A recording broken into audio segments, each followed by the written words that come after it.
The icy grip of the beast from the east.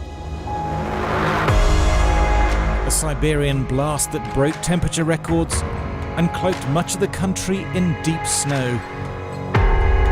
It's officially spring, but Britain is still in the midst of winter. Goodness me. The extreme weather we're seeing here has its origins thousands of miles away over the Pacific Ocean, an atmospheric journey that scientists are only just beginning to understand. The big freeze of 2018, from the Brecon Beacons in South Wales to the northeast of England, the biting easterly winds turned Britain into an outpost of the Arctic. Right, keep going. Many will never have seen conditions like it. From the air, you got a sense of the scale.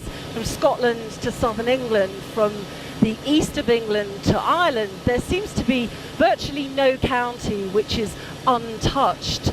Even the crew that I'm flying with today say that they haven't seen such widespread blankets of snow up and down the country in nearly a decade, not since 2010. Even meteorologists got excited. The last few days temperatures have been sort of -2, -3, and when you factor in that wind chill it actually feels more like -8, -9 degrees outside. On Wednesday night temperatures plummeted to -13 degrees Celsius down in Kent. That's 8 degrees Fahrenheit and has been unseasonably cold end of February, start to March. It's unusual weather that scientists have traced back to events 4 weeks ago over the Pacific Ocean, 5,000 miles away. Slight variations in the pattern of tropical thunderstorms sent waves through the atmosphere. The snow swept in from the North Sea. Dear oh dear. The east of the UK took the brunt at first.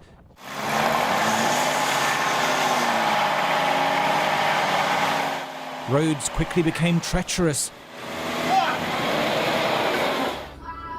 This was a heart-stopping moment for a driver in Edinburgh. Oh my god, oh my god, oh my god, oh my god! No! No, no, no, no! Others weren't so lucky. On the motorways, vehicles struggled to grip the slippery surface. You can't get traction.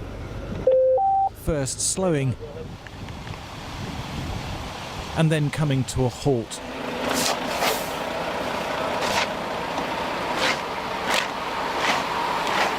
Yeah, I see the weight in the back, your front end drive makes it light. I'll dig you out a little bit here, and I'll tell you when. Sit tight.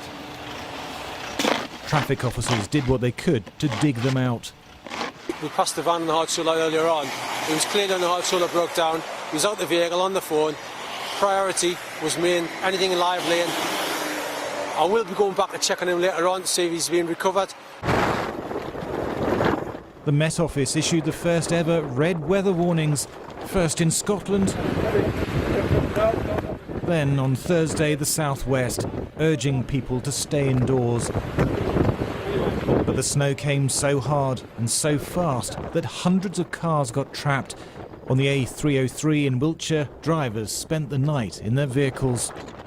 It's quite hard to describe, really. There's a kind of apocalyptic scenes. There's no emergency services, no gritters on the road, and actually the kind of weather hasn't been too bad, but just a lack of gritting just means that, I mean, there are hundreds of trucks, cars littered everywhere, being past a burning car. It's just quite extraordinary. What can you see out of the window now? Are you stuck in a tailback, or is it just that your car just can't move because it's broken down?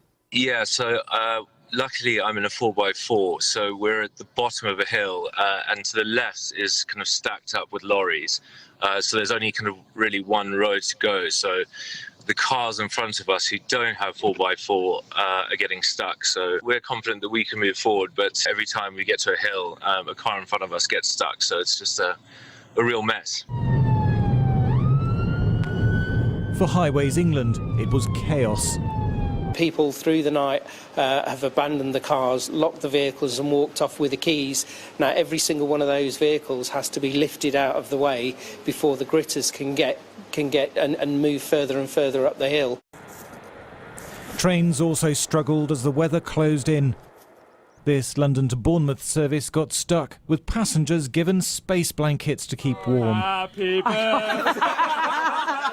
I can't believe it. We're now on the train at 11:56. We all kind of came together and got into one cabin to keep warm when the heater went down. So one girl actually had gloves on her feet because it was so cold. We got water out and like what food we had left, we got out as well. So we were all trying to, keep each other happy because it was starting to get cold. Planes were grounded, with hundreds of flights delayed or cancelled. At Glasgow Airport, crews tried to keep the runways clear, but the snow just kept on coming. Some regions have seen 40 centimetres of snow, whereas other regions have seen just 5 centimetres across the UK. And what's happened is you've got this very cold, dry air coming across from Scandinavia to the UK, and it moves across the North Sea, which acts as a moisture source, which is what we need for the snow. Now, parts of Kent and East Anglia, some of them saw 20 centimetres of snow, and that's because the air that was moving across there had a very long sea track, and that allowed the air to gain more moisture and dump much more snow. Regions to the north and west of London, further inland, the air becomes much drier and the showers dry up, they become less frequent and lighter, and that's why there's been less snow there.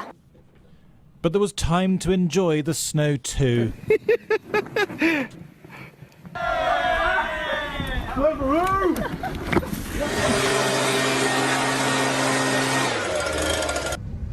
And there's plenty more time for fun.